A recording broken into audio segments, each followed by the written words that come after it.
Og það er komið að þriðja lið, Glerárskóli, aðalskipulagsbreyting vegna leikskólalóðar og til máls tekur bæjarfulltrúi Ingibjörg Isaksen.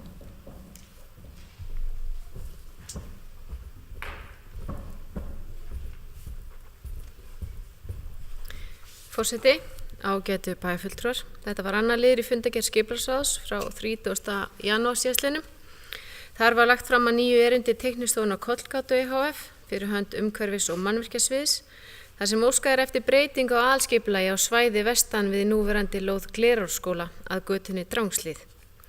Svæðið er í dag skilgreint sem opið svæði til sérstakra nota, en þar sem fyrirhugað er að byggja nýjan leikskóla á svæðinu er óskað eftir að landnotkun verði breytt í svæði fyrir samfélagsþjónustu.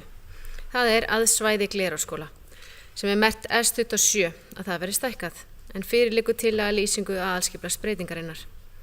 Skipulagsráð leggur til við bæjarstjórn að fyrirliggjandi lýsing aðalskipulagsbreytingar verði samþykkt og feli skipulagssvið að kynna hana samkvæmt 1. málsgrein 30. greinar skipulagslaga nr. 123 frá 2010.